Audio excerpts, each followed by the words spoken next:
Sejam muito bem-vindos. Teremos na sequência agora retornando às atividades, agora a parte temática, as palestras. E queremos agradecer imensamente a participação e interesse de todos os assuntos que serão colocados pelos nossos palestrantes do 17º Congresso Estadual da APPREM. Muito obrigado pela valiosa presença de todos. Para dar sequência, teremos nesse momento aqui para falar sobre o cenário doméstico e internacional para 2022. Queremos antes convidar para coordenar esta atividade o Adalto Mariola, ele que é presidente do Instituto de Votuporanga e também diretor regional da APPREM. Seja muito bem-vindo, o Adalto, que irá coordenar este painel. Muito obrigado.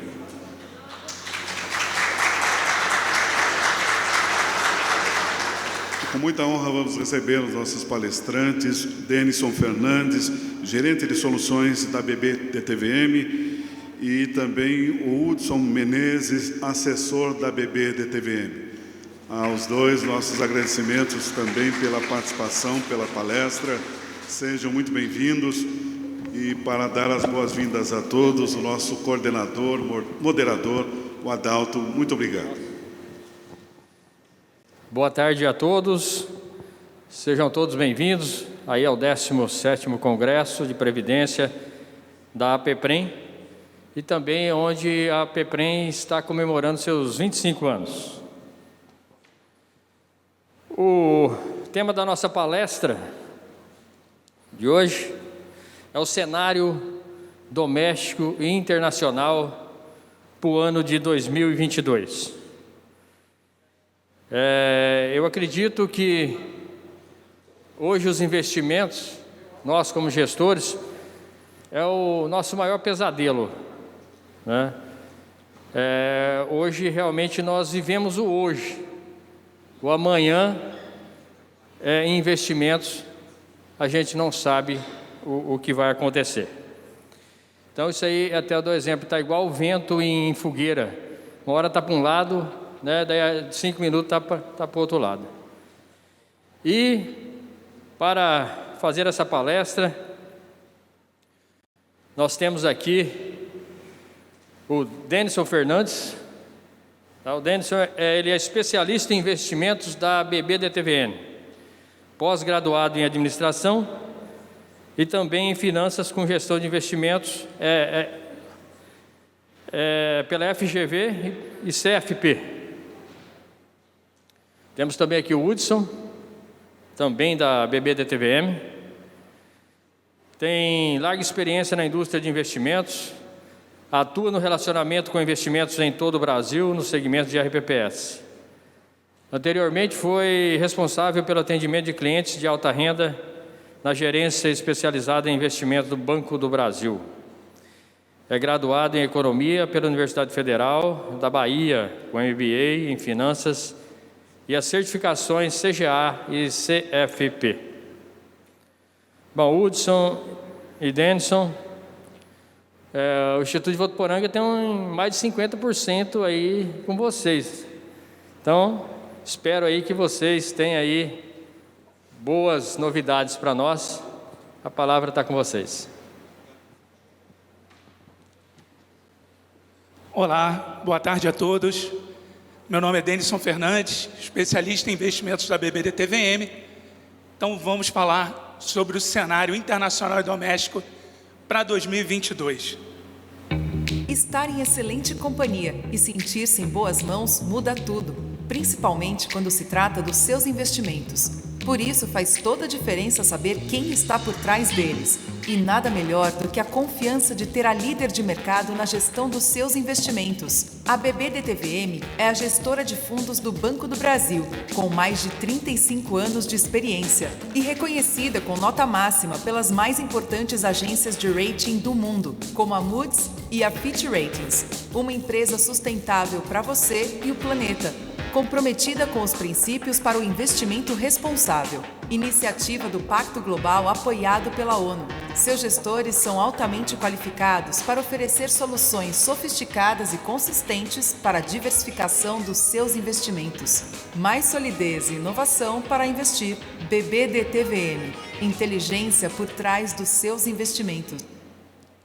Bom, vamos dar início então para falar do cenário doméstico e internacional para 2022. Como bem dito pelo Adalto, o cenário parece o fogo, o vento numa fogueira. Ora está para um lado, ora está para o outro.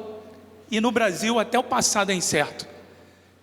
Não tenho o autor dessa frase aqui porque alguns atribuem ao Roberto Campos, outros ao Pedro Malan. Então, para ser justo, eu não coloquei aqui.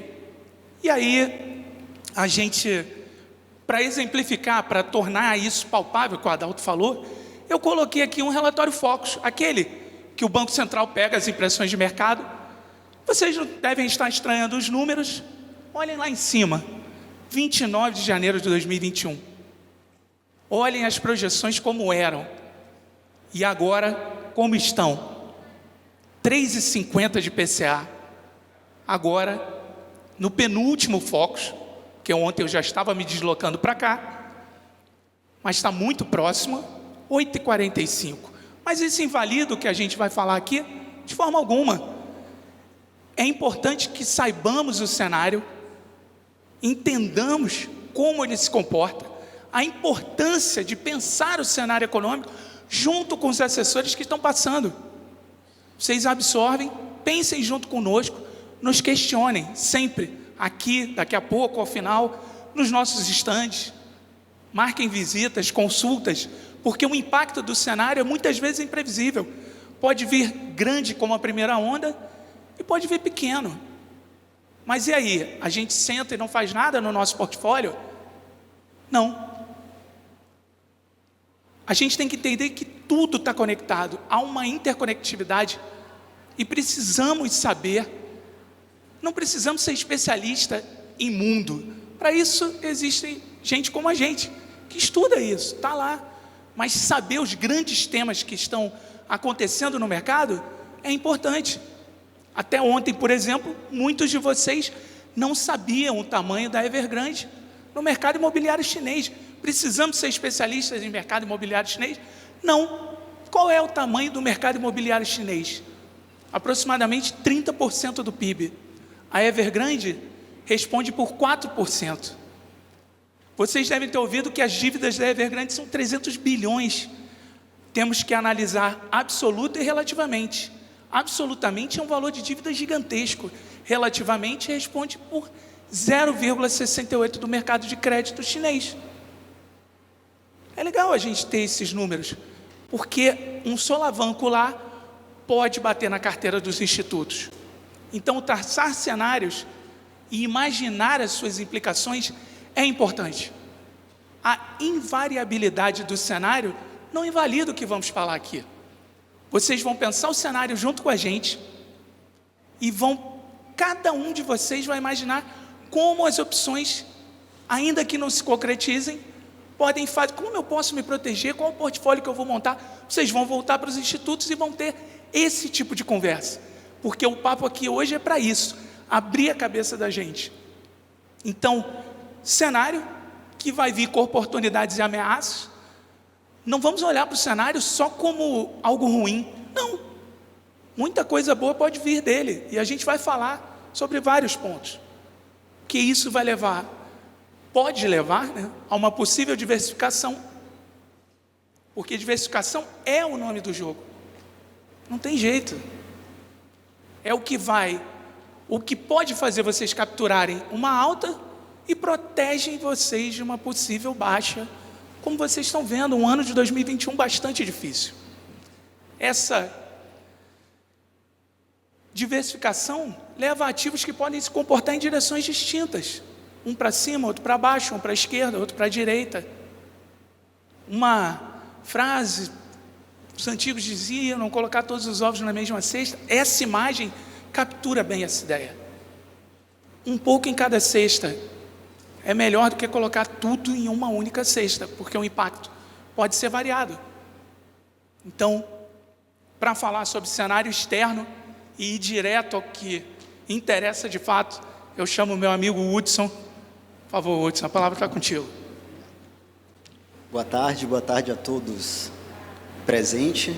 A nossa ideia aqui, o Denison trouxe um início de bate-papo muito leve, muito descontraído, mas a gente vai trazer uma mensagem que, apesar da gente olhar para fluxo, olhar para o ciclo econômico global e tatear e tentar entender qual é a direção da inflação, qual é a direção da atividade, eu acho que a gente teve a oportunidade de conversar com muitos que estão aqui hoje e falar, olha, independente do cenário e a gente acertar exatamente o número, o importante é entender qual é a direção desse cenário e qual é a direção da liquidez. Então, a nossa tentativa aqui é descobrir para onde esse cenário aponta, numa perspectiva internacional, para onde a liquidez aponta, porque é para lá que está o prêmio. Então, o Denison falou um pouquinho de diversificação aqui com a gente, e diversificação é um ponto muito importante para portfólios de RPPS, porque a gente passou uma vida inteira batendo meta atuarial na renda fixa, e está cada vez mais difícil, né? E a gente pensa, do ponto de vista do RPPS, a gente começa o processo de diversificação, investe em ações, mas a volatilidade da carteira aumenta também e a gente precisa desmistificar o cenário internacional. Então, o cenário internacional é um ponto muito importante dos nossos portfólios e é por isso que a gente vai dedicar um tempo interessante. Eu acho que a primeira ideia para cenário internacional é que, na nossa visão, o ciclo econômico global ele vai seguir positivo. Então, do ponto de vista da atividade, nós esperamos um impulso positivo vindo do ciclo econômico global. Hudson, não tem risco nesse cenário? Obviamente não. A gente vai trazer alguns riscos que estão colocados em nosso cenário. Eu estou trazendo 2, mas na verdade são 3 principais riscos que a gente enxerga como riscos transitórios que não afetam a trajetória mais ampla do nosso cenário. Então, eu estou trazendo 2 aqui. Primeiro, o número de casos de Covid-19, e isso deriva da variante Delta. A gente viu avançar o número de casos e hospitalizações, e se não teve o impacto que a gente viu no primeiro momento e nas primeiras ondas, foi suficiente para tirar um pouco do impulso que a gente estava projetando para mercados. Então, esse é o primeiro ponto de risco e o primeiro fator que a gente vai tratar mais à frente. O segundo, e aí não menos importante, é o grau de surpresa macro que a gente está vendo. Então, a gente passou por um momento muito positivo do ciclo econômico, um processo de abertura, com condições monetárias muito relaxadas, e a gente viu os mercados ir muito bem, né? Só que, na nossa visão, e a gente já vinha trazendo isso, aquele pico do crescimento, o impulso que a gente viu de crescimento para mercados, ele ficou ali em maio e junho. E é natural, quando a gente vem numa toada muito grande de safra de dados positiva, que 2 coisas basicamente aconteçam. Primeiro, é que à medida em que a gente tem uma expectativa, e essa expectativa ela é batida, a gente eleva as nossas expectativas. E aí fica cada vez mais difícil bater o consenso de mercado. Então, um outro ponto que a gente está vendo é uma certa frustração com os dados macroeconômicos, que a gente vai falar mais um pouco à frente, mas não tem a ver com fim de ciclo, tem a ver com a etapa que a gente está agora. E o terceiro ponto, mas não menos importante, e aí talvez o nosso drive de risco mais genuíno, que é a China. E a gente está recebendo algumas notícias, na nossa opinião, é o pior momento do ponto de vista de notícias vindo da China.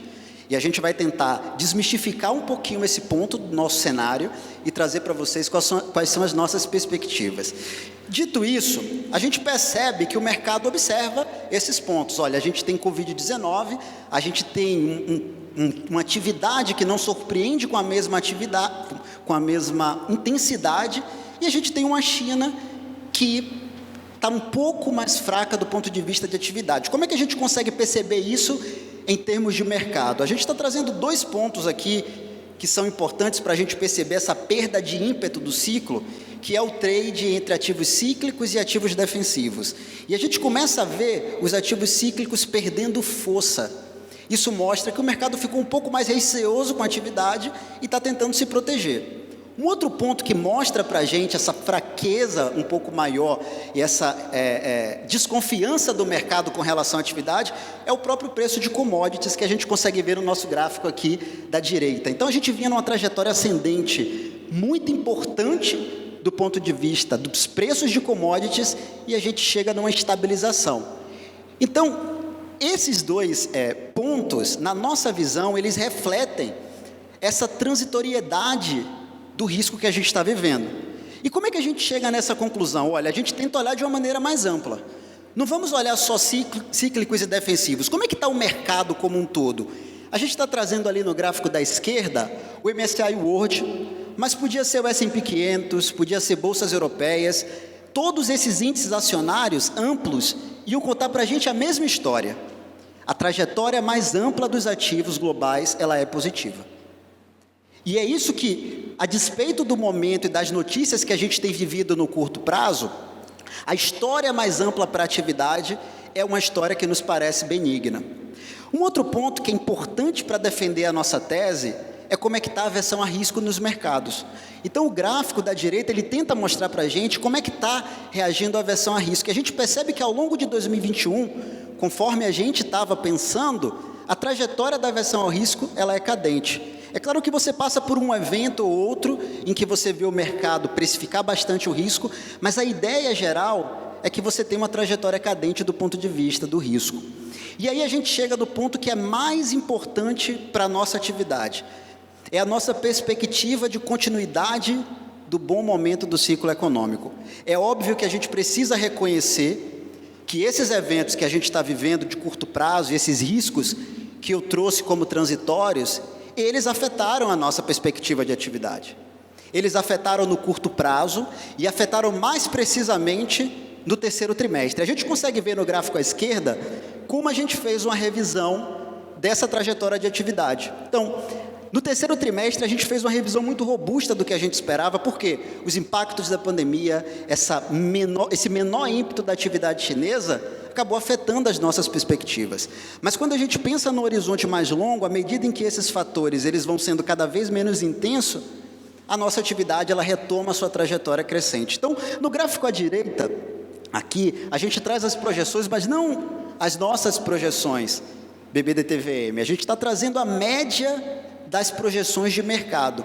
O gráfico à direita ele mostra o que é que o mercado está pensando para algumas economias destacadas aqui para os próximos 12 meses. E a gente consegue ver na linha verde que as perspectivas em relação à China, elas começaram a se reduzir em termos de atividade.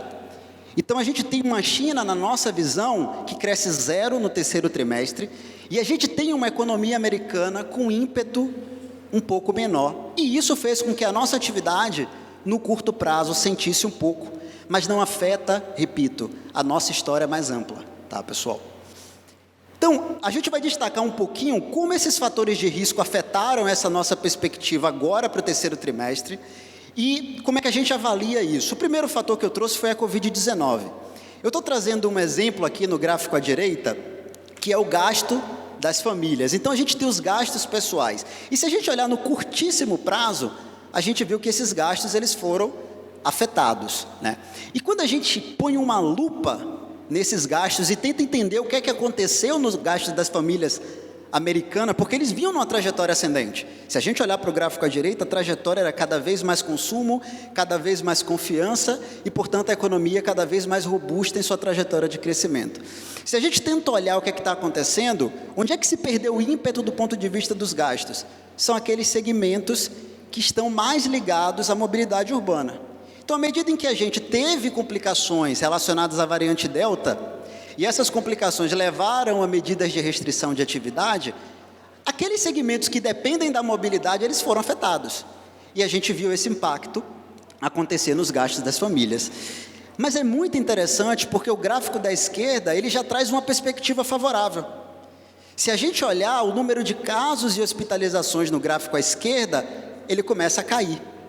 Mostrando para a gente que quando nós avançamos no processo de vacinação, quando adotamos medidas de restrição de mobilidade e sanitarização, a gente tem uma diminuição do número de casos e, portanto, a economia retorna à sua trajetória que a gente espera. Um outro ponto que não é menos importante, esse é um ponto fundamental porque ele vai afetar a nossa expectativa de inflação, é como os estoques estão se comportando. Essa variável, ela tem dois pontos que é chave para a gente avaliar nela. Primeiro, se a gente observar, esse gráfico mostra um nível de estoque extremamente baixo. Nem na crise de 2008, a gente chegou no nível de estoque tão baixo quanto a gente está vendo plotado aí no gráfico. E a gente está vendo, dentro da série histórica, eu tenho um ano de 2008 para a gente refletir sobre o que está acontecendo. O ponto é o seguinte, a Ásia é um fornecedor extremamente importante dentro das cadeias produtivas. E a Ásia também adota políticas de combate ao Covid-19 extremamente conservadoras. À medida em que você tem aceleração de casos, à medida em que você tem números de Covid cada vez mais preocupante, a gente tem também uma interrupção da atividade. Por exemplo, a China tem política de caso zero, então detectou, fechou a atividade, controla o caso e depois reabre a economia. E isso afeta as cadeias produtivas. Isso afeta os estoques. Temos um problema, então, dentro do ciclo econômico, que não está relacionado à demanda, está relacionado à oferta, à nossa capacidade de produzir e entregar. Isso aconteceu, por exemplo, no mercado de automóveis. Isso não é algo que se restringe a nós. Isso é mundial, isso aconteceu nos Estados Unidos e acontece no resto do mundo. Então você tem problemas na cadeia produtiva que prejudicam o ciclo econômico pelo lado da oferta. Nós não conseguimos ofertar e, portanto, a atividade freia de maneira relativa. Esse é um ponto importante porque esse freio na atividade está pressionando o preço. E quando a gente falar de Estados Unidos aqui, a gente vai pegar um gancho do que é que está acontecendo dentro dessas cadeias produtivas. E aí esse problema que a gente está vendo na cadeia de fornecimento, no gráfico à esquerda, ele não fica só aí. A gente tem outro problema que é, quando nós entramos num período de pandemia, a gente tem uma preocupação que é muito grande. Acaba a demanda privada. Você precisa pôr e estimular demanda privada. E como é que foi feito esse estímulo de demanda privada? Auxílio à renda das famílias. Auxílio à renda das empresas. E esse auxílio à renda das famílias nos Estados Unidos criou uma situação dentro do mercado de trabalho que é a seguinte: eu tenho uma demanda por trabalho, mas eu tenho tantas medidas de suporte à renda, tanto nos Estados Unidos quanto nos avançados, que eu tenho um problema no mercado de trabalho pelo lado da oferta. Então eu estou trazendo mais um problema que está associado à Covid-19, que é, na nossa visão, essencialmente transitório, mas que afeta a nossa atividade no curto prazo. Então, Hudson, como é que a gente está vendo uma trajetória para o ciclo econômico global positiva? Eu tive a oportunidade de conversar com muitos RPPS aqui de São Paulo, inclusive, e eu sempre, desde o auge da pandemia, eu trago a seguinte reflexão: não vai faltar liquidez para os mercados. E se não falta liquidez para os mercados, o preço dos ativos de risco tende a performar muito bem. Mas, Hudson, a gente está no meio de uma pandemia, lockdown, fechou tudo, o mercado vai cair, não vai faltar liquidez. E se não faltar liquidez, essa é a chave, para onde o dinheiro está indo. Se tem muita procura, muita demanda, muita liquidez, os preços vão subir. Isso funciona para todas as lógicas de preço e para todas as lógicas de economia de mercado. E aí, o que dita o ritmo da liquidez? Política monetária. E aí o gráfico à esquerda tenta mostrar para a gente qual é a trajetória esperada por parte dos bancos centrais. Como é que os bancos centrais vão se comportar dentro desse mundo que está para vir, final de 2021 e 2022 como um todo? A nossa perspectiva é que a gente ainda tenha políticas monetárias muito relaxadas. Políticas que são compatíveis com mercados de risco subindo. E na nossa visão não parece que vai faltar disposição dos bancos centrais para fornecer liquidez aos mercados. Então esse é o primeiro ponto que fundamenta a nossa visão um tanto quanto mais positiva para a economia global. Ainda temos um mix de política monetária muito interessante para ativos de risco. O segundo ponto, mas não menos importante, é a taxa de poupança das famílias. A gente colocou uma série de programas de renda. A gente colocou uma série de boias e suportes para as famílias dentro de um momento onde a nossa poupança, ela sobe. Imagina que a gente não sabe o dia de amanhã. A gente não sabe se vai ter emprego, a gente não sabe se quando acordar vai ter o nosso trabalho e a nossa renda, porque estamos no meio de uma pandemia. Psicologicamente, como é que a gente atua? A gente aumenta a nossa poupança. Os economistas chamam isso de poupança de precaução. E a gente está num cenário onde a poupança de precaução subiu, com uma série de auxílios à renda. Então é um cenário que em algum momento essa poupança vai ser revertida em consumo. Então se a gente pensar, o cenário negativo que a gente está vendo, de curto prazo, não atrapalha a nossa trajetória mais ampla, porque vamos continuar tendo bancos centrais muito relaxados na condição de suas políticas. A gente tem um espaçozinho dentro da poupança das famílias para crescer. Lembra aquele estoque que eu mostrei no slide anterior? O estoque agora que está contando negativo para a gente, no futuro, ele vai ter que ser reposto. E dentro da lógica de PIB é consumo, investimento, gastos dos governos. Investimento é informação bruta, é na televisão, é no refletor, mas também investimento é reposição de estoques. Então aquele estoque que está muito baixo hoje, representa uma reposição de estoque amanhã, que deve acontecer impulsionando ainda mais a nossa atividade. Então perceba que a gente está trazendo sinais de que o ciclo econômico ele se sustenta. Então, Hudson, em que momento do ciclo econômico é que a gente está hoje, né? A gente não acha que a gente está num momento onde o ciclo econômico começa a ir muito mal, tá? A gente acha que esse momento do ciclo econômico, ele é muito mais parecido com um período de expansão da atividade do que com um período que nós chamamos de downturn, ou de queda da atividade, onde você tem implementação de políticas diversas, mais restritivas. Então você tem uma política de crédito mais restritiva, você tem um banco central mais combativo, você tem uma política fiscal austera. Esse não parece ser o momento que nós estamos vivendo. E aí vocês podem me perguntar, poxa, mas quando eu olho para os números, a atividade ela parece menos robusta. E tudo bem, essas taxas de crescimento que nós estamos esperando para a atividade, elas são compatíveis com esse momento que a gente está vivendo, que é o momento de expansão. Então, quando você tem a reabertura da economia, ou o início do ciclo positivo, a gente tem uma euforia nos mercados. O PIB cresce muito, a atividade cresce muito, a gente tem políticas ultra frouxas e a atividade decola. Quando a gente está num período de expansão, a atividade ela é muito mais parecida com a média. Então, eu estou trazendo aqui no gráfico à direita, como é que a gente vê os ativos performando nesse cenário? Como é que os ativos performam para entregar resultado para as nossas carteiras? Então, quando a gente está num período de reabertura, que é o que a gente viveu ali no início do ano e a gente viveu no final do ano passado, a gente tem mercados crescendo com muita intensidade. Então, quanta intensidade? A média de retorno para esses mercados é entre 6% e 7%. A gente está projetando aqui no gráfico à direita. E no período que a gente está vivendo agora, o período de expansão, o retorno é algo em torno de 2%, 3%. Então, perceba, é uma taxa de retorno ainda positiva para mercados, mas não com a mesma intensidade que a gente viu no primeiro momento. Mas ainda assim, é um momento positivo do ponto de vista da atividade e tem sim retorno para a gente buscar nesses mercados. Quando a gente fala desse momento positivo, a gente precisa destacar que região vai se destacar positiva ou negativamente dentro desse cenário. E a primeira região que eu vou destacar aqui para a gente é Europa. Na nossa visão, a Europa, nesse momento, em termos de atividade, é o nosso cavalo dourado. É onde a gente tem as melhores chances de colher frutos positivos do ponto de vista da atividade.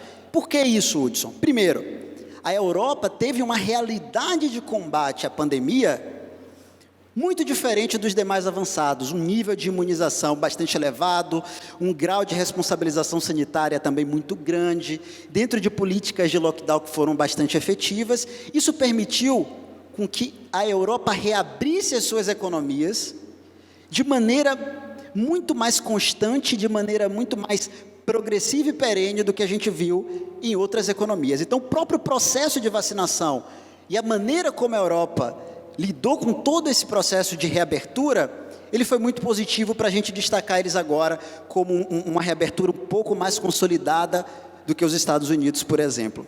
Um outro ponto importante, e aí eu volto para a minha fala, a gente precisa sempre olhar a liquidez e para onde a liquidez está caminhando. E o Banco Central Europeu, ele é um banco central essencialmente dovish. Dovish é a maneira que a gente usa para falar quando o Banco Central pega muito leve na condução da sua política monetária. E o Banco Central Europeu, ele é essencialmente dovish. A gente olha para as projeções de Banco Central Europeu, e aqui eu estou colocando Banco Central Americano, Banco Central Europeu e Banco Central Japonês. O Banco Central Europeu é o que tem uma política mais expansionista entre esses que eu estou destacando aqui. Esse é um histórico do Banco Central Europeu. Então, eu tenho uma realidade de pandemia com número de imunização alto, que derruba casos de hospitalizações. Eu tenho níveis de liquidez mais alto que os pares. Então, eu, portanto, devo ter, dentro de um ciclo econômico positivo, um mercado de risco que performa melhor e na frente dos demais avançados. Então, hoje, as nossas melhores perspectivas, elas estão apontadas para a Europa. E a gente precisa falar também dos outros drivers de crescimento ou drivers de observação quando a gente fala de economia global. E aí a gente traz a economia americana. E a economia americana tem alguns fatores ali que a gente precisa entender um pouco melhor para saber o que está acontecendo. A realidade de inflação persistente nos Estados Unidos é uma realidade que realmente começa a trazer para a gente um sinal de alerta. Não dá para a gente desviar desse fato, né? E tem um ponto ali que é importante, porque lembra, é sempre sobre liquidez, ciclos econômicos e liquidez. O Fed, que é o Banco Central Americano, ele vem colocando para a gente o seguinte: olha, à medida que eu perceber que o mercado de trabalho se recuperou, eu posso começar a tirar os estímulos. E eu vou olhar como é que está o mercado de trabalho. E aí eu estou trazendo para a gente o gráfico da demanda por trabalho. Quanto as empresas estão tendo apetite de contratar pessoas? Esse é um sinal do ciclo econômico positivo, e a trajetória é uma trajetória ascendente. O que mostra para a gente? Talvez o Fed inicie um processo de redução na compra de ativos. Comece a tirar um pouco dos estímulos que ele colocou nessa economia, porque a economia está indo bem, e está respondendo bem ao ciclo econômico. Mas, Hudson, você falou da inflação. Sim. A inflação está associada àqueles problemas na cadeia produtiva. Só que esses problemas já têm tanto tempo que eles estão começando a contaminar alguns núcleos de inflação. Eles estão contaminando outras áreas. Então, assim, imagina que a gente tem uma inflação temporária por qualquer motivo. Só que ela fica por muito tempo. E o nosso contrato de aluguel vai se reajustar. Ele não tem nada a ver com o que está acontecendo, por exemplo, no mercado de carne. Mas à medida que a inflação pressiona, o meu aluguel é reajustado. E ao reajustar meu aluguel, eu começo a indexar a economia. Eu começo a criar uma inflação inercial. Uma inflação que vai sendo alimentada pela própria inflação. E aí a gente precisa ligar um sinal de alerta, para que esses fatores transitórios não contaminem a economia como um todo. E é nesse sentido que a gente começa a pensar num Banco Central que em novembro anuncia o início do seu programa de redução de compra de ativos, e em dezembro ele efetivamente começa. É possível que isso seja alterado para já em novembro a gente iniciar o processo de recompra? Sim, não dá para descartar essa hipótese, mas eu acho que o ponto central não é se começa em novembro ou começa em dezembro, mas como é que vai se comportar a taxa de juros americana? E na nossa visão, tanto para 21 quanto para 22, a gente mantém uma perspectiva de taxa de juros sem se alterar. Tá? Então, a nossa ideia é que a taxa de juros continua colaborando para um ambiente muito positivo para ativos de risco. Quando a gente fala dessa inflação um pouco maior, que leva a um processo de tapering, leva a algumas preocupações, a gente está falando de um ambiente compatível com o dólar um pouco mais valorizado. Tá? Um ambiente um pouco mais pressionado pela inflação, levando a uma política um pouco mais firme, faz com que se volte a atratividade para o livre de risco nos Estados Unidos. E aí, esse cenário é compatível com o dólar DXY. Esse é o índice de dólar global. A gente está querendo dizer que o dólar vai se valorizar, e a nossa expectativa é que a taxa de juros longa também reaja um pouquinho a essa inflação um pouco maior. Hudson, agora vem o momento que vai causar mais reflexões aqui do ponto de vista do ciclo, que é a economia chinesa. A economia chinesa, na nossa visão, ela está vivendo hoje o reflexo de políticas mais restritivas que ela adotou no início do ano. Então, a economia chinesa adotou uma política fiscal e uma política monetária mais firme no início do ano, e isso fez com que agora a gente tivesse um reflexo na atividade chinesa. Então, essa política fiscal mais firme se refletiu em uma atividade menos forte na China. E a gente está projetando, inclusive, crescimento zero. Se a gente for falar aqui do noticiário chinês, é um monte de notícia negativa, e isso não ajuda a gente a tentar entender o futuro. Porque a gente quer entender para onde é que essa economia está caminhando. E a gente quer sair do ruído do noticiário e tentar entender como é que isso caminha para o longo prazo. Para a gente fugir desse ruído do noticiário, a gente precisa ter em mente alguns fatores. Alguns sinais já soam mais positivos vindo da China. Estou trazendo aqui o volume de produtos embarcados, que subiu bastante no gráfico à esquerda. No gráfico à direita, eu estou trazendo a diminuição dos lockdowns. É importante a gente falar que a China passou por um momento um tanto quanto mais severo relacionado à variante Delta, que implicou em lockdown, isso começa a diminuir. Mas o ponto mais amplo é sempre liquidez, e eu estou repetindo isso muitas vezes para que fique marcado na nossa cabeça, que esse é um ponto importante para mercados. Quando a gente olha para emissão de bondes governamentais, a China no início do ano emitiu muito pouco bonde. E ao emitir poucos bondes, ela diminuiu a capacidade dos gastos do governo. O governo emite dívida, pega dinheiro, faz gastos. Lembra do PIB? Consumo, investimento, gastos do governo. Então o governo estava emitindo menos dívida e, portanto, o governo estava gastando menos. E ao fazer isso, atrapalha de certa forma a trajetória da atividade chinesa. Quando a gente pensa, e como o governo está se comportando agora, a gente começa a ver uma aceleração na emissão de dívida chinesa. Ou seja, a gente começa a ver um sinal de médio prazo de que a política aplicada na China, ela começou a mudar. E a política agora fiscal chinesa, ela nos parece mais expansionista, o que é positivo para mercados. E aí a gente pode dizer, poxa, Hudson, a gente está dentro de uma política expansionista, mas a gente teve um evento importante que o Denison citou aqui, que é o evento da Evergrande. E aí a gente vê muita gente comparando a Evergrande com o Lehman Brothers, e a gente comparando a crise atual na China com a crise americana de 2008, e a gente precisa dar um pause. Primeiro, a gente está falando, no caso da economia americana, de um banco de investimento. E a capacidade de um banco de investimento de contaminar a economia, ela é muito grande. Muito diferente da capacidade de uma empresa do setor de crédito. Um outro ponto é que quando a gente olha para o caso do Lehman Brothers, os ativos que estavam por trás daqueles derivativos podres começaram a colapsar. A gente não tinha mais as garantias, o mercado tinha toda uma estrutura de dívida em que as garantias começaram a perder valor. E começou uma corrida por saque no mercado, porque não se sabia mais o que valia o quê, dentro daquele contexto. Até que o Banco Central americano entrou e colocou liquidez, e aí acalmou os mercados. Mas quando a gente olha para a China, perceba que um ponto importante da crise do Lehman Brothers foi a queda do preço dos imóveis. E aí a gente precisa olhar como é que está o preço dos imóveis na China. E a trajetória do preço dos imóveis na China é super estável. Compatível com um ambiente de crise e destruição de valor, como a gente viu no Lehman Brothers? Não. E essa questão específica relacionada à regulação de imóveis na China corrobora com o nosso cenário um tanto quanto mais favorável para mercados.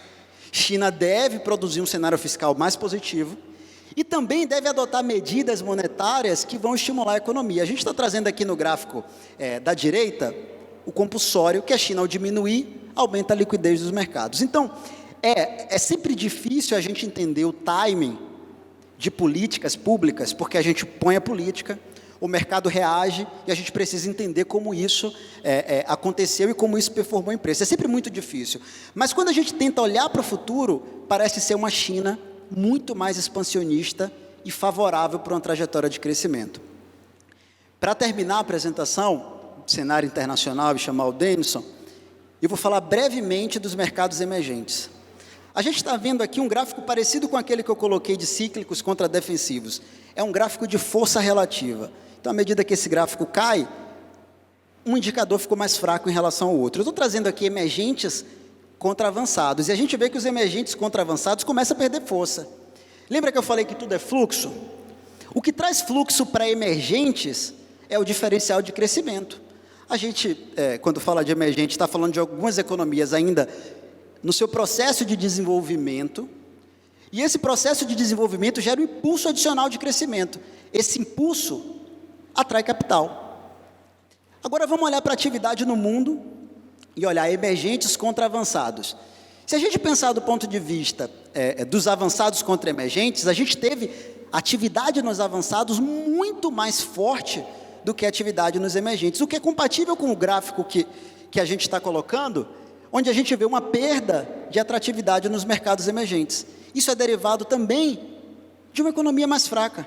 Os emergentes tinham uma situação sanitária mais complicada, tinha uma quantidade de vacinas disponível menor e tinham condições fiscais mais complicadas.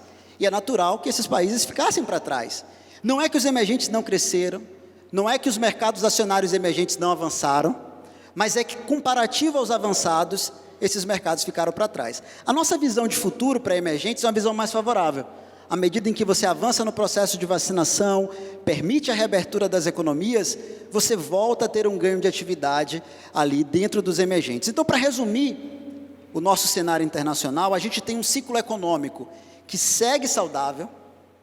Os riscos que a gente está monitorando, Covid-19, China, atividade que parece só um pouco mais fraco, são, na nossa visão, riscos essencialmente transitórios. E as políticas macro, eu digo mix de política, tanto fiscal quanto monetária, parecem seguir dando suporte para ativos de risco. Então, pessoal, esse é um cenário onde a gente precisa explorar quando a gente é RPPS, porque se a gente colocar, e aí o Denison colocou muito bem, todos os ovos na mesma cesta, não adianta sair de renda fixa Brasil para renda variável. A gente precisa diversificar de forma genuína. A gente tem que diversificar a geografia, a gente tem que diversificar as moedas, a gente tem que comprar empresas que são globais. A gente precisa se proteger comprando empresas sólidas que a gente confie enquanto consumidor. Se a gente confia em acessar esses produtos do ponto de vista do consumo, a gente compra a televisão que é produzida no mundo, um carro também, a gente compra equipamentos eletrônicos mundiais, mas quando a gente vai investir, a gente só confia em empresas nacionais. Então, quando a gente passar pelo processo de investimento e diversificação, é importante que a gente considere a economia global. Eu agradeço a atenção de vocês. Denison.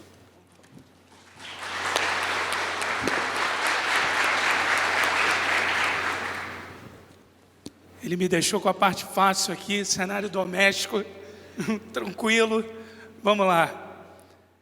Ele falou de mercado emergente, despendeu um tempo para falar, mas o Brasil vai ser um raro caso de um crescimento abaixo do potencial. A liquidez internacional continua favorecendo, a vacinação ao redor do mundo dá sinais de cumprir sua missão, que é a de diminuir os casos graves de internações e mortes. Mas vamos quantificar esse não crescimento do Brasil ou um crescimento abaixo de seu potencial.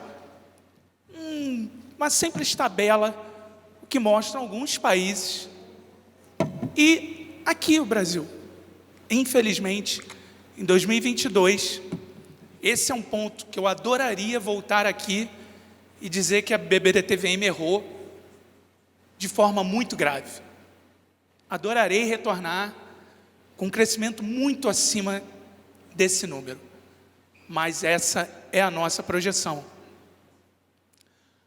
O Hudson acabou de falar, políticas monetárias não restritivas no mundo. O ciclo econômico segue saudável. Peguei os pontos dele e trouxe para a gente, para fundamentar de Brasil. Taxa de poupança das famílias. Ele mostrou um gráfico. Claro, imaginando de mundo, os auxílios chegaram para aqueles que precisam. Ele colocou lá que os Estados Unidos faziam chegar auxílios aos seus cidadãos, cheques de até $1.400 por semana. aqui no Brasil, em menor monta, mas atingiu algumas pessoas que não usaram esse valor todo e pouparam. Isso é fato, não é uma inferência minha. Então, a atividade deve seguir algo mais positiva. Notem o sublinhado no algo. Não vamos crescer negativamente. Não, essa palavra foi muito feliz. Algo mais positiva com a retomada dos serviços, que ainda deve muito. A vacinação, os cuidados estão nos permitindo estar num evento como esse. Mas é sabido que os serviços ainda não voltaram à sua plena capacidade. Quem tentou ou foi ao cinema, por exemplo, vocês devem ter visto, né? Quando você marca a sua poltrona, ele faz um raio em volta e bloqueia aquelas poltronas que estão perto, né? Você vai com uma pessoa, ele bloqueia outras. Então, assim, enquanto isso não voltar, os serviços vão ficar devendo. E o que vai permitir a retomada econômica? Como disse o Roberto Campos Neto, por exemplo, presidente do Banco Central, a melhor política econômica será feita através de vacinação, no mundo e aqui. E aqui é um tracking, um acompanhamento que a BBDTVM desenvolveu, dizendo de ritmo de vacinação. Vocês devem ter acompanhado. A vacinação começou claudicante, um pouco errática no Brasil, até que ela ganhasse força, e ganhou. Esse meu tom para falar da vacinação do Brasil é porque nós temos uma expertise gigante para fazer vacinação. Se é uma coisa que o Brasil faz bem, é vacinação. Vocês foram vacinados lá no Rio de Janeiro. Eu não fiquei mais de 10 minutos para tomar as doses, tanto a primeira quanto a segunda. Na segunda, estavam aplicando 3 tipos de vacina. Uma triagem super eficiente, super rápida, e é isso que se espera. A campanha da polio, em 1998, a gente chegou a vacinar 2 milhões de pessoas por dia. Em um mês, nós vacinamos 68 milhões de pessoas. A dinâmica de vacinação é diferente. A polio é por gota. Em um domingo, nós vacinamos 10 milhões de crianças. Em um domingo. Então, é aqui, é com a vacinação, que parece estar mostrando que está cumprindo a sua função, detendo a variante. Ah, mas um amigo meu pegou. Não, a vacinação nesse momento não é para evitar esse tipo de coisa ainda. É para evitar que vire uma hospitalização grave ou um caso de morte. Todos os casos? Não. Não. Essas curvas não podem andar juntas mais. A curva de casos tem e está se deslocando da curva de óbitos. É isso que vai permitir. É isso que está permitindo um evento como esse. É isso que vai permitir a reabertura da sua cidade de forma plena. O retorno a uma nova forma de viver. Aproveitando, gente, como é que está a vacinação no mundo? Lembre-se, senhores, isso aqui não é futebol. Que eu quero ganhar tudo e o outro não pode ganhar nada. A minha prosperidade depende do que o Hudson colocou agora há pouco. É preciso que a vacinação caminhe no mundo. Eu preciso que um australiano compre. Por que ele se deteve sobre China? Maior consumidora de proteína do mundo. A JBS é a maior produtora e exportadora de proteína do mundo. Você acha que a JBS acorda os macroeconomistas deles e olham para onde? Para a saúde deles. Como eles estão? Se há um surto, se há uma nova variante lá. De novo, gente, fazendo referência ao começo da minha fala. Pô, Dene, mas caramba, eu preciso saber de tudo, vocês falaram de muita coisa. Não, Vocês não precisam saber de tudo. Olhem as grandes notícias, os temas macro, e qualquer sinal de dúvida, façam calls. A gente está lá na BBDTVM, seus gerentes estão nas linhas de frente. Recebam um cenário, não ficou claro qual a relação sobre um ponto e outro, nos acione, perguntem. A gente está lá estudando isso todo dia para responder isso para vocês. Então, claro que o cenário que eu estou colocando, principalmente de Brasil, está eivado, cheio de pontos obscuros. O Hudson se deteve falando de gargalos de produção no mundo. Lá na linha, no gráfico da esquerda, na linha azul mais escura, bens de consumo duráveis. Olha a pancada que está dando lá para cima. Tudo a ver, vem, vocês conseguem perceber como está tudo interconectado? A dificuldade que o Hudson colocou nas cadeias de consumo e oferta, também aqui no Brasil. Olha os estoques aqui na indústria. Vejam, os gráficos quase falam por si. E para trazer um exemplo desses gargalos nas cadeias de produção, de consumo de bens duráveis, né, eu trouxe automóveis, que talvez melhor exemplifique essas dificuldades nas cadeias de produção, esses tais ventos contrários. Vejam como os veículos novos declinaram, tiveram seu pico naqueles tristes meses de fevereiro, março, abril, maio do ano passado. Agora mostram ou externam essa dificuldade. Pressão inflacionária, esse aqui, eu juro que eu não vou me deter, porque a gente está sentindo na pele, né? O Rio de Janeiro está uma loucura, os preços lá estão completamente loucos, né? Então, não há muito o que falar. O gráfico só mostra aquilo que a gente sente na pele. Gastava X para ir no mercado, não está dando. Aquele X que durava 20, agora dura 12, 10 dias. Então, não há muito o que falar aqui. Essas pressões inflacionárias, a política monetária já não dá um suporte que dava o espaço para a política monetária, que era ultra expansionista, quando estava em 2. Lembra que o Roberto Campos Neto falava, vamos deixar a economia no terreno ultra expansionista. Ele não falou muito expansionista. Percebam, quando esses caras falam alguma coisa, as palavras são escolhidas com muito cuidado. E o terreno estava ultra expansionista. Claro que a gente pode ir lá daqui a pouco para o COF e discutir se estava certo levar a 2 ou se não. Isso é uma outra discussão. O ponto é que a política monetária já não dá aquele suporte que dava. O menor suporte fiscal. O auxílio emergencial, que agora é Auxílio Brasil, ele vai ser prorrogado, vai ser de 300, vai ser de 198.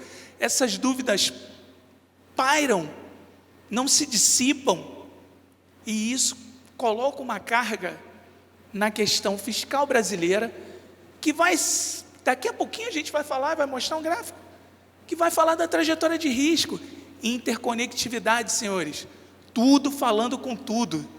Então isso, o dólar é que puxa a curva de juros?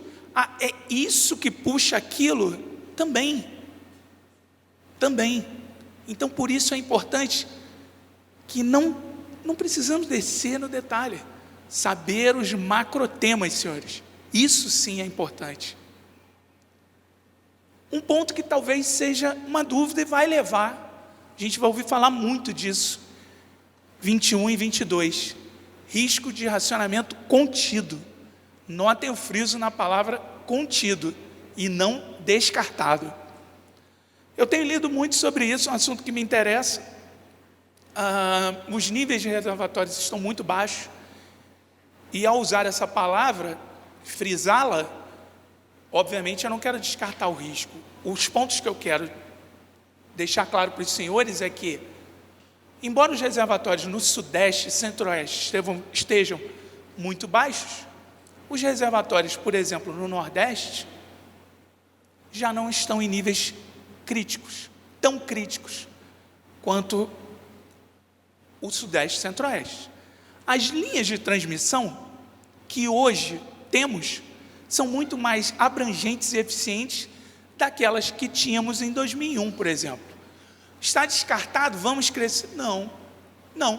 Se estivesse descartado, a projeção de PIB da BBDTVM, por exemplo, não seria de 1,3. Correto?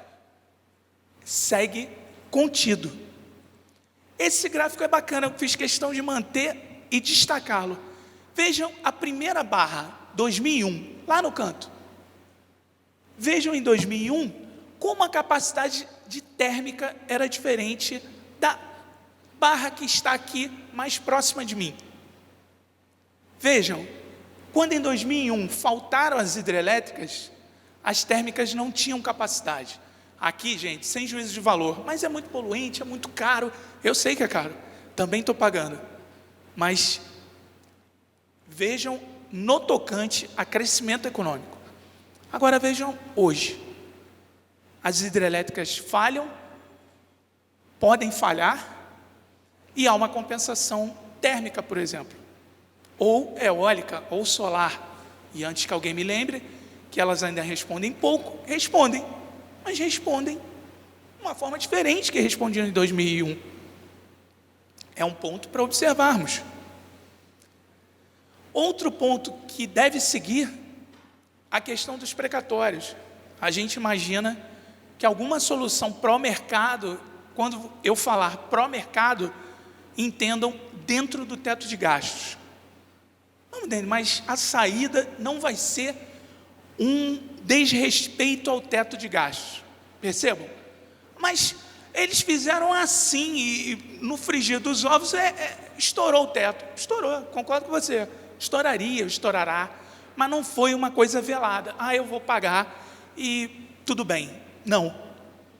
Então, fragilizam o fiscal e fazem, esse é o gráfico que eu queria passar, fazem alterar a trajetória que anteriormente havíamos projetado. Então vejam, a linha vermelha segue uma nova trajetória. Mas alguma solução, não estouro, deve ser dada, e é com esse cenário que a BBDTVM trabalha para 22. Não racionamento, não estouro velado de teto. Quero deixar esses pontos claros para os senhores. Incertezas domésticas limitam o espaço para apreciação do real. Claro, vocês veem uma declaração de parte a parte, o dólar rapidamente vai para as alturas.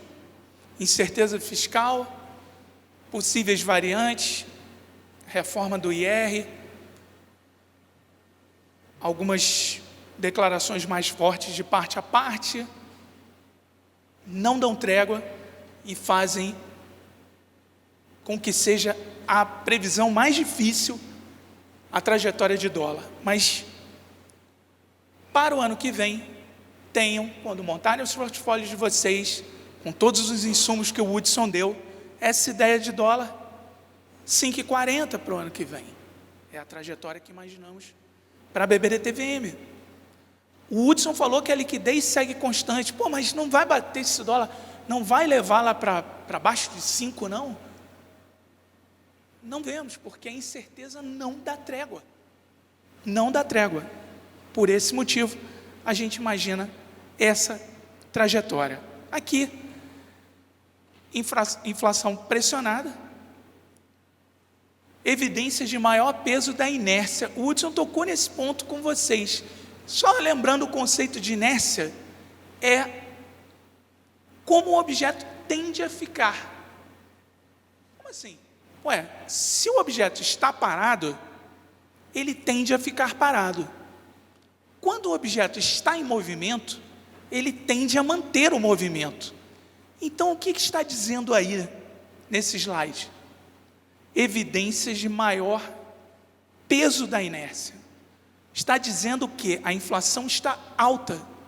E essa inércia, o poder de transmitir essa inflação para o período seguinte é maior. Então, demanda uma atenção maior do Banco Central. Vocês devem estar acompanhando as declarações do Campos Neto, do Banco Central como um todo, e há um cuidado no linguajar muito grande. Para quê? Para que não desancore. Ancoragem, desancoragem. Você, como no mercado, ou a gente fala, perder a mão, né? Eu perdi a mão. Esse gráfico é forte. Ele fala das expectativas de 22 e 23 na linha laranja. Vejam que já esteve mais alto. E antes que alguém me lembre, pô, Denis, mas a escala desse gráfico, desse eixo aí está muito pouca. 34 para 0,38. Como muito bem falado pelo nosso executivo de renda fixa lá, o Flávio Matos, nós fomos um alcoólatra no tocante à inflação. Não podemos se permitir um copo, um gole. Os mais velhos vão lembrar da hiperinflação no Brasil. O Hudson só estudou, não viveu. Garoto, os mais velhos vão lembrar. Hiper. Não é uma inflação alta, senhores. Hiperinflação. Então, é preciso que sejamos extremamente vigilantes nesse sentido, e ele está sendo. Mas alguém mostra para mim como estão essas expectativas. Esse é o penúltimo relatório Focus. Vejam os quadradinhos mais escuros. 2022, expectativa de PCA para 2022, 4,12. Relembrando, a meta de inflação do Banco Central, o centro da meta em 2022 é 3,5 para 22 e 3,25 para 23. Olhem o número, por favor, de 2023. Hoje de manhã, o Roberto Campos Neto deu uma entrevista e fez uma ligeira, grande correção na sua fala. Ele vinha falando que o Banco Central queria, como target, ancorar a inflação de 23. Hoje ele se corrigiu e disse, não, estamos fazendo o que for necessário para levar a inflação de 2022 para a meta. Dito isso, aqui as projeções de inflação da BBDTVM nos levam a imaginar uma Selic 8,25 para o final desse ano e 9 com um retorno de um ciclo de alta logo no início de 23. E talvez, senhores, me aproximando do final da minha fala, vocês pensem uma coisa que eu pensei. Eu falei, caramba, a BBDTVM tem 1,3 de atividade, com uma Selic de 9. Não é um tiro de canhão por uma atividade tão fraca? Será que alguns de vocês, talvez um de vocês tenha pensado isso? E aí eu fui relembrado de um ponto importante. O mandato do Banco Central é de atividade, né? É de inflação. Ele não tem um mandato duplo como o Fed, o Banco Central americano, que o Hudson falou. Ele olha a inflação e vai fazer o que for necessário para levar a inflação para o centro da meta. É isso que o Banco Central tem se preocupado tanto em transmitir para o mercado. Algumas projeções que eu não quero, de forma alguma, que vocês guardem a apresentação, óbvio, estará disponível. Então, esses são os números da BBDTVM, e a gente vai fazer aquela recapitulação básica. Todo o cenário, senhores, não recebam essa palestra aqui, caramba, saí preocupado. Junto com as ameaças, tem um mundo de oportunidade. O Hudson falou de diversificação genuína. Mas eu coloquei renda variável no meu RPPS. Legal, cara.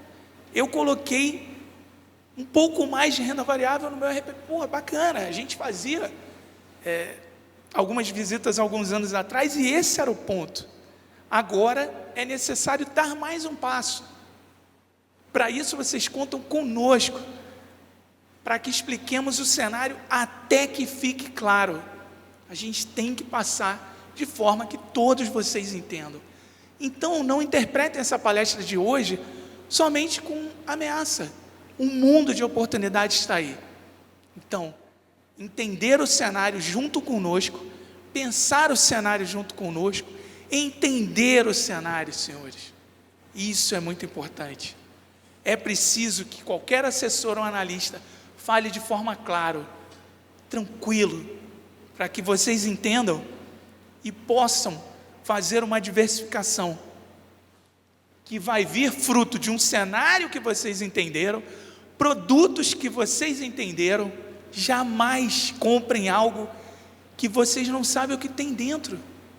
Gente, básico. Cara, o que é isso aqui? Me explica. O que ele pode comprar? Regulamento do fundo, lâmina de informações essenciais. Não entendeu ainda? Pergunta. Jamais comprem algo que vocês não entendam. Não façam isso. Peçam ajuda para que nós expliquemos de forma clara para vocês. E para isso, senhores, vocês vão sempre poder contar conosco. BBDTVM, o Banco do Brasil, a gente está lá, o Hudson está na linha de frente, ainda mais do que eu, atendendo o comando do Fábio Guerra, que está aqui na primeira fila, os colegas das agências. Então, usem, aproveitem, perguntem, tirem dúvidas. Pela atenção de todos vocês, muito obrigado.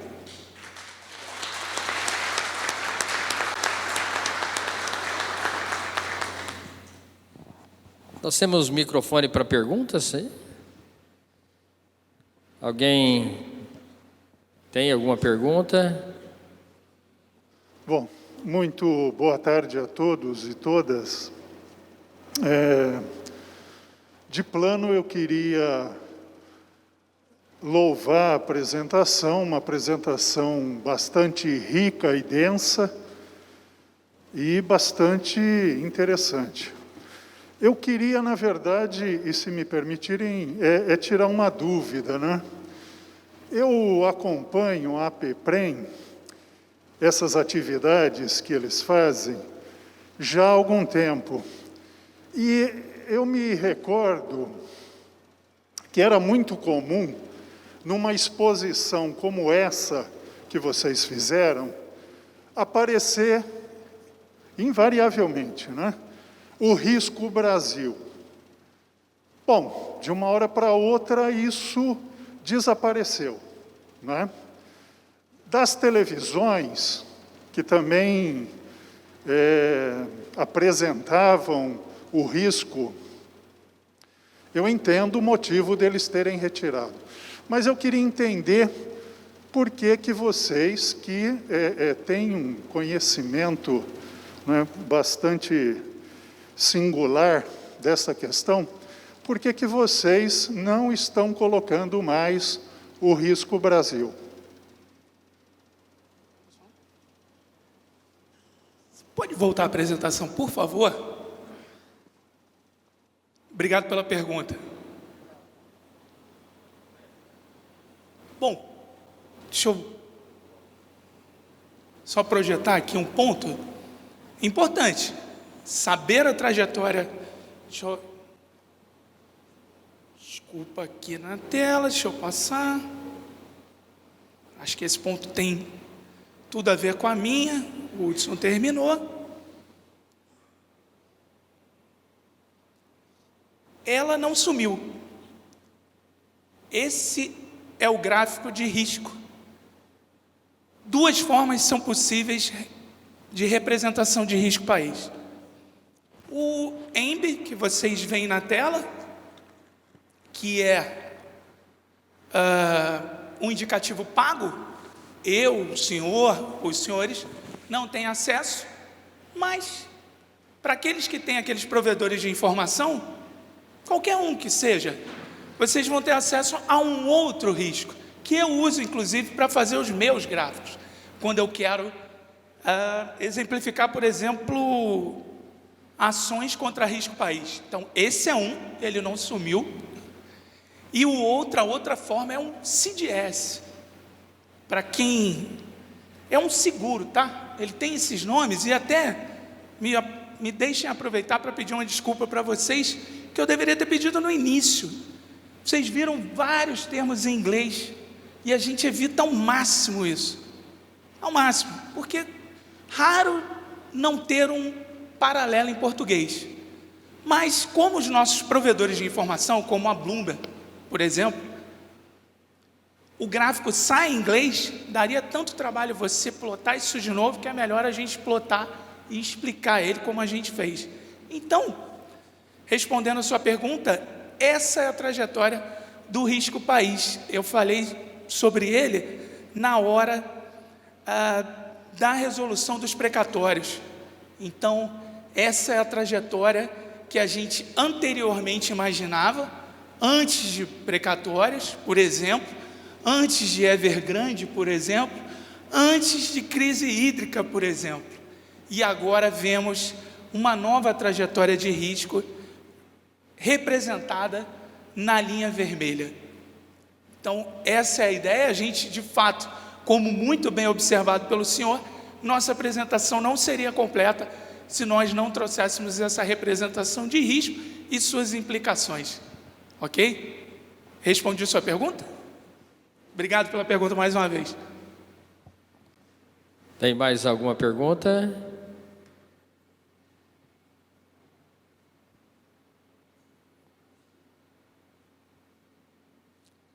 Ninguém mais? Todo mundo entendeu tudo, está afiado? Ok. Realmente. Se surgir qualquer pergunta, não sei vocês, quando eu fazia faculdade, eu era mestre nisso. Terminava a aula, eu chegava em casa, tinha aquela pergunta matadora. E não vinha, cara. Pô, tudo bem, cara. Foi ali no coffee, a gente está ali no stand. Acabou o evento, surgiu. Pô, o Denison falou sobre isso. Manda um e-mail. Fala lá com o teu gerente da agência. Vai marcar um call com o Hudson, com o pessoal da GEINV que atende vocês. Até eu, eventualmente, posso fazer um call, um evento. Alguns de vocês já devem ter, ou certamente vão me ver em algum evento. Então, perguntem. Não surgiu nada agora. Tranquilo, gente. Só para tirar um pouco da pressão. Hudson, mais alguma? Eu acho que para a gente complementar, né, essa importância de vocês considerarem nos portfólios do cenário internacional, né? A gente trouxe esse tema para vocês, que é um tema muito difícil da gente transitar nos RPPS, porque é uma realidade nova para vocês, falar de investimento no exterior. Estava brincando um pouco e a gente encontra com alguns institutos que falam que não querem se expor ao risco do dólar.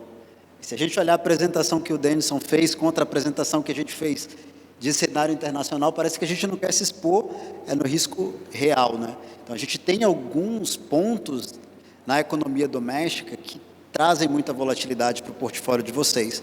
Então, quando a gente for discutir cenário internacional, eu queria que vocês encarassem o cenário internacional para investimentos da mesma maneira que vocês encaram como consumidores, né, de produtos, empresas e portfólios internacionais. Então, é para a gente trazer, acho que essa é uma mensagem muito importante, porque tanto do ponto de vista da atividade, quanto do ponto de vista dos portfólios, ter a diversificação global é muito positivo para os RPPS, tá? Então, principalmente por conta de uma 3922 que amarra vocês num risco doméstico associado à dívida pública. Então, vocês estão com uma concentração em um fator de risco muito grande, que é o endividamento público e suas consequências e seus desdobramentos. E o quanto mais a gente puder diversificar fatores de risco, mais eficiente a gente entrega um portfólio. Então, eu costumo dizer que a gente tem tanto trajetória, e eu falo assim, olha, se a gente pensar qual é a trajetória de dólar no longo prazo, a gente viu o dólar a 2,50 e a gente achava o dólar caro. Aí o dólar foi a R$3, estava caríssimo, aí ele foi a 3,30, 3,40, 4, 5 reais. E o dólar hoje está num patamar onde a gente não imaginava quando achava caro a R$3. Eu acho que a mensagem que fica é qual é a história do dólar contra o real no longo prazo. É uma história de ganhos. E um outro ponto que é importante quando a gente fala dessa história no longo prazo do dólar é para como o dólar se comporta no curto prazo. Então, quando a gente ouve no Jornal Nacional, o William Bonner fala assim para a gente: olha, a Bolsa despencou e o dólar bate números recordes. Essas notícias, elas vêm associadas umas com as outras, e ela traz um input importante. Comprar Bolsa no longo prazo traz valor para a minha carteira, comprar dólar no longo prazo traz valor para a minha carteira. Mas no curto prazo, eles andam em direções opostas e diminui a pressão de ter que ter ido para a renda variável. Eu fui para a renda variável porque eu não consegui entregar minha meta atuarial na renda fixa e a minha volatilidade decolou. E como é que eu faço para sair dessa trama que eu entrei? Eu preciso pôr fatores que caminhem em direções opostas no curto prazo, mas que no longo prazo apresente uma ampla trajetória ascendente.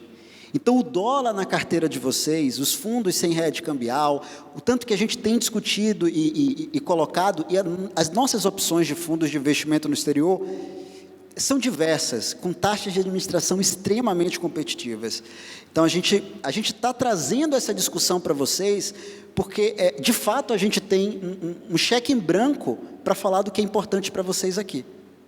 Então, a gente tem fundos de investimento no exterior com taxa de administração de 0,08.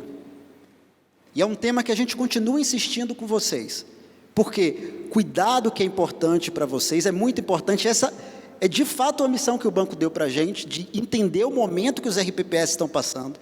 A gente está lançando uma série de produtos, enfim, uma série de estratégias que se complementam, e a gente está falando para vocês disso porque é muito fundamental que vocês diversifiquem o risco das carteiras. Os ativos precisam entregar valor no longo prazo. Eu sou um RPPS, eu tenho um passivo para honrar daqui a 15, 20 anos. Então, todo esse noticiário, esse tumulto, esse sobe e desce, me incomoda porque eu preciso prestar contas, né?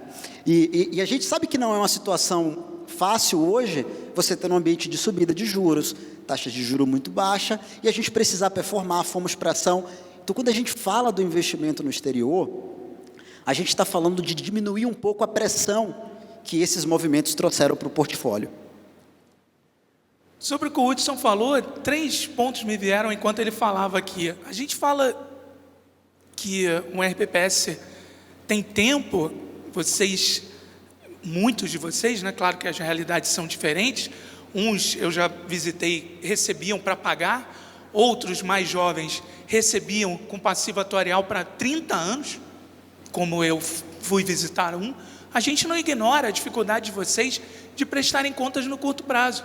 Muitos de vocês são de cidades pequenas, em que você encontra pessoa na rua, né, que é dependente de cada decisão que vocês tomam.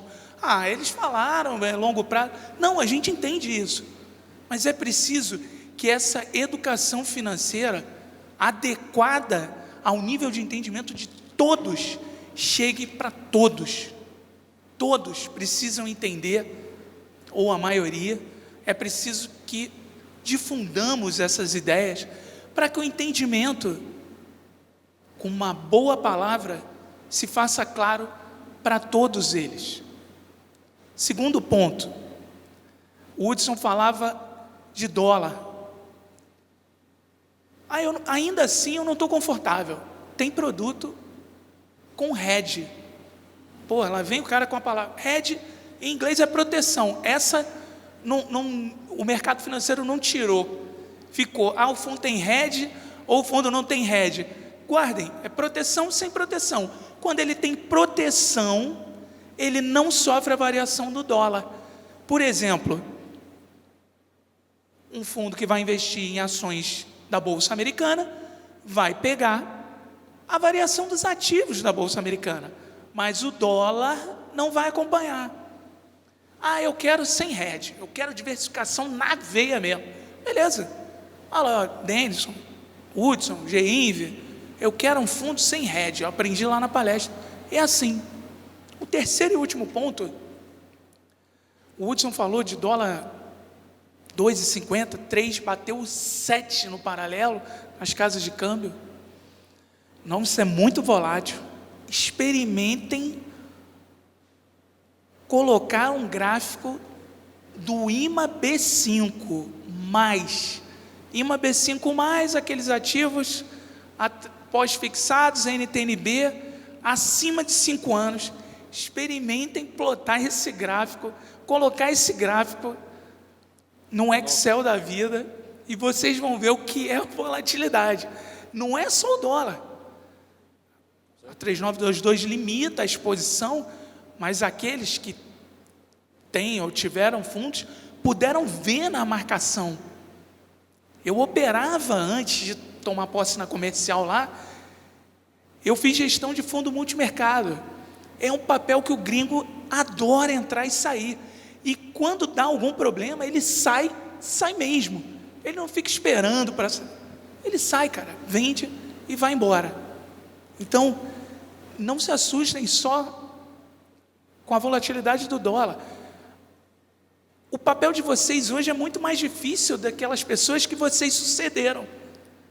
As taxas de juros no passado, 14,25, a vida dos colegas que vocês sucederam foi mais fácil.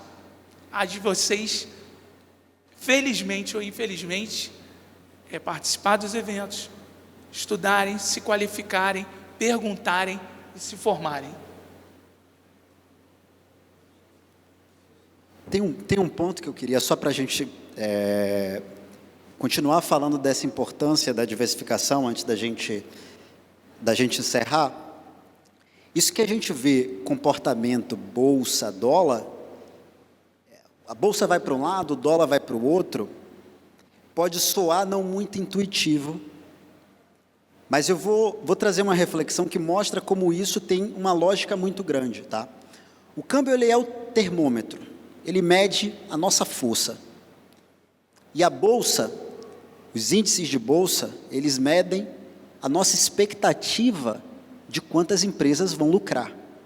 Então, se a gente espera que o lucro das empresas, ele deve crescer, a gente espera então que a bolsa comece a crescer. Os números de bolsa comecem a performar.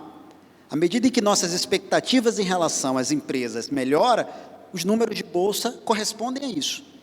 E se as empresas vão lucrar mais, é porque a gente está numa economia mais forte. E, portanto, num real mais forte.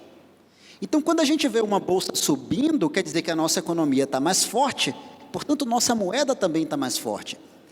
Só que a gente já comprou Bolsa Brasil. O inverso é verdadeiro. Quando a nossa expectativa de lucro para essas empresas cair, nossa expectativa para a economia também vai cair. E aí o real vai cair. E quem vai subir é o dólar. Só que quando isso acontece, isso não afeta só a minha renda variável. Se a gente pensar a Covid-19, Joesley Day, a crise de 2008, todos os eventos de crise que a gente passou foi acompanhado por renda fixa perdendo valor e renda variável perdendo valor. E o que é que não se comportou dessa maneira? O dólar, o efeito do câmbio. Então, trazer câmbio para os nossos portfólios é diminuir a pressão de curto prazo sem perder valor no longo prazo. E tem que ser muito fácil essa conversa nos comitês, tem que ser muito leve, porque a gente, como eu falei, nós somos consumidores globais. Confiamos em tudo quando vamos consumir, mas não queremos acessar os lucros. A gente precisa pensar nessas empresas dessa perspectiva e pensar em nossos portfólios de uma maneira mais ampla. A gente vai ter oportunidade de conversar outras vezes, né, nessa jornada da gente construir portfólios para os RPPS, e a gente vai ter como demonstrar isso numericamente em algo mais próximo de vocês. Se vocês quiserem bater um papo a esse respeito, poxa, Hudson, eu queria ver isso na prática, mostra para mim exemplos de fundos, mostra como isso fez num portfólio diferença, a gente está lá no stand, seria um prazer receber cada um de vocês lá para a gente bater esse papo, tá? Obrigado pela presença. Gente, muito obrigado, parabéns pela excelente palestra, né, gente? Realmente foi muito esclarecedora. Nós, gestores de RPPS, mais do que nunca, temos que buscar conhecimento, né? E o Banco do Brasil é um grande parceiro dos RPPS, né? Tem gerentes regionais que contactam vocês, tem um portfólio enorme, né? Muitos fundos aí de investimentos para RPPS. Então, agradecer a vocês, agradecer a BB-DTVM e ao Banco do Brasil. Nós temos, logo após, um coffee break e depois a palestra aí do Geraldo Alckmin. E em nome da PEPREM, nosso presidente Daniel Bocardi, quero entregar aqui para vocês um mimo aqui da PEPREM. A PEPREM está fazendo 25 anos, tá? Obrigado. Uma salva de palmas aí para os nossos palestrantes. Obrigado, gente.